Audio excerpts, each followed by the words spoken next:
ഹരേ കൃഷ്ണ. ഓരോ ഹൈന്ദവ വിശ്വാസി ഏകാദശി വ്രതം നിർബന്ധമായും അനുഷ്ഠിക്കണം. മോക്ഷമാണ് ഏറ്റവും പ്രധാനം. പാപങ്ങളിൽ നിന്നും രക്ഷ നേടണം. അതുകൊണ്ട് ഓരോ ഹൈന്ദവ വിശ്വാസി ശ്രീഹരിയെ പ്രാർത്ഥിക്കണം. ഏകാദശി വ്രതം അനുഷ്ഠിക്കണം. ശ്രാവണ മാസത്തിലെ ശുക്ലപക്ഷ ഏകാദശിയാണ് പുത്രദ ഏകാദശി. ഏകാദശി തിഥി ആരംഭിക്കുന്നത് ഓഗസ്റ്റ് 4, 2025 രാവിലെ 11:40 മുതൽ ഓഗസ്റ്റ് 5, 2025 ഉച്ചയ്ക്ക് 1:12 വരെ. ഏകാദശിയും മഹാദ്വാദശിയും കൂടി ചേർന്ന് വരുന്ന പുണ്യമായ ദിവസമാണ് ഓഗസ്റ്റ് 5, 2025 പുത്രദ ഏകാദശിയായി ആചരിക്കുന്നത്. പുത്രദ ഏകാദശിയുടെ വ്രതകഥ കേൾക്കണമെന്നാണ് പറയുന്നത്. എങ്കിലേ ഏകാദശി പൂർണ്ണമാവുകയുള്ളൂ എന്നാണ് വിശ്വസിക്കുന്നത്. അതുപോലെ വ്രതകഥ ഭഗവാനെ സമർപ്പിക്കണം എന്നാണ് പറയുന്നത്. എന്നാലാണ് ബലമുള്ളത്. ഈ വീഡിയോ മുഴുവനായും കേൾക്കണം. പാരണ വീടേണ്ട സമയവും വ്രതകഥയും ഇതിൽ പറയുന്നുണ്ട്. പുത്രദ ഏകാദശിയുടെ വ്രതകഥ കേട്ടാൽ 1000 യജ്ഞങ്ങൾ ചെയ്ത പുണ്യമാണെന്നാണ് ശ്രീകൃഷ്ണൻ അർജുനനോട് പറയുന്നത്. ഓഗസ്റ്റ് 5, 2025 പുത്രദ ഏകാദശി ആചരിക്കുന്നത്. ഓഗസ്റ്റ് 6 പാരണ വീടേണ്ടത്.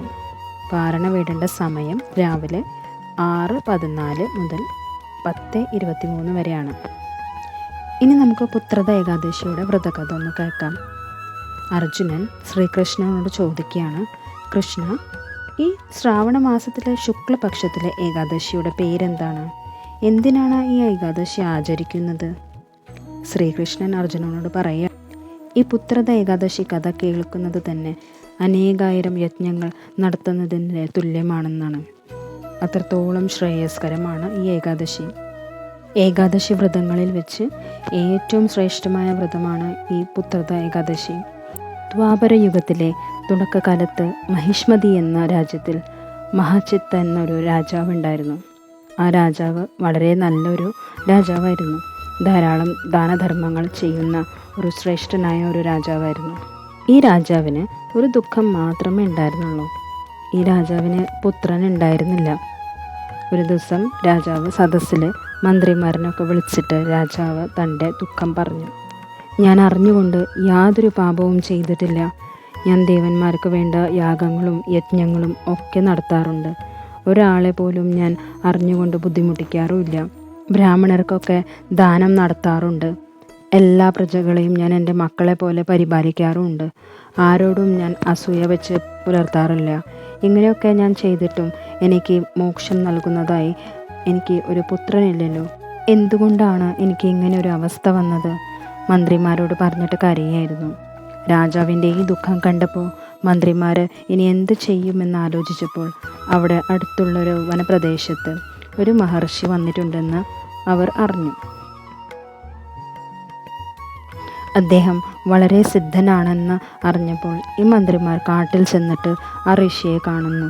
അവർ ഋഷിയോട് അവരുടെ രാജാവിൻ്റെ ദുഃഖത്തിൻ്റെ കഥ പറയുന്നു. എന്നിട്ട് എന്തെങ്കിലും പരിഹാരം പറഞ്ഞു തരണമെന്ന് പറഞ്ഞു. മഹർഷി ധ്യാനിച്ചിട്ട് അവരോട് പറഞ്ഞു, ഇപ്പോൾ രാജാവ് നല്ലൊരു രാജാവ് തന്നെയാണ്. പക്ഷേ കഴിഞ്ഞ ജന്മത്തിൽ അദ്ദേഹം പാപം ചെയ്തിട്ടുണ്ട്. അപ്പോൾ മന്ത്രിമാർ ചോദിച്ചു, എന്താണ് ആ പാപം ചെയ്തത്? അപ്പോൾ മഹർഷി പറയാണ്, ഒരിക്കൽ അദ്ദേഹം ഒരു ഗ്രാമത്തിൽ നിന്നും മറ്റൊരു ഗ്രാമത്തിലേക്ക് പോകുന്ന സമയത്ത് ജ്യേഷ്ഠമാസത്തിലെ ശുക്ലപക്ഷത്തിലെ ഏകാദശി ദിവസം ഒരു തടാകത്തിൽ ഗർഭിണിയായ പശു കുറച്ച് വെള്ളം കുടിക്കുന്നുണ്ടായിരുന്നു. ആ വെള്ളം കുടിച്ചുകൊണ്ട് ഇരിക്കുന്ന പശുവിനെ ഓടിച്ചു. ആ പാപം രാജാവിനെ പിന്തുടർന്നു. അതുകൊണ്ടാണ് രാജാവിന് പുത്രനുണ്ടാവാത്തത് എന്ന് പറഞ്ഞു. അപ്പോൾ മന്ത്രിമാർ ചോദിക്കുകയാണ്, ഇനിയിപ്പോൾ എന്താണ് ഒരു പരിഹാരം? ഈ മഹർഷി പറഞ്ഞു കൊടുത്ത പരിഹാരമാണ് ശ്രാവണ മാസത്തിലെ ശുക്ലപക്ഷത്തിലെ ഏകാദശി. അതാണ് പുത്രദ ഏകാദശി. പുത്രദ ഏകാദശി എടുക്കുമ്പോൾ വിധിപ്രകാരം അനുഷ്ഠിക്കുക, ഉപവസിക്കുക, ധാരാളം ദാനധർമ്മങ്ങൾ ചെയ്യുക. അങ്ങനെ ചെയ്താൽ രാജാവിന് തീർച്ചയായിട്ടും പുത്രനുണ്ടാവുമെന്നാണ് മഹർഷി പറഞ്ഞു കൊടുത്തത്.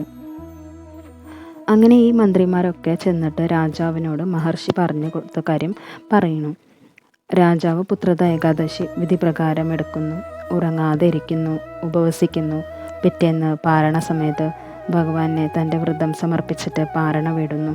ധാരാളം ദാനധർമ്മങ്ങളൊക്കെ ചെയ്യുന്നു. അതിനുശേഷം കൃത്യം 9-ാം മാസത്തിൽ റാണി പ്രസവിച്ചു എന്നാണ് പറയണത്. അങ്ങനെ അദ്ദേഹത്തിൻ്റെ വംശം നിലനിർത്തുകയും അതിനു വേണ്ടിയിട്ട് ഒരു പുത്രൻ ജനിക്കുകയും ചെയ്തു. പുത്രത ഏകാദശിയുടെ വ്രതകഥ ഏകാദശി ദിവസം കേൾക്കുകയും പാരണ സമയത്ത് കഥ പറയുകയും ചെയ്യുന്നത് ഏറ്റവും പുണ്യകരമാണ്. എന്നിട്ട് പ്രാർത്ഥിക്കണം, ആ രാജാവിന് മോക്ഷം നൽകിയ പോലെ എനിക്കും മോക്ഷം നൽകണമെന്ന്.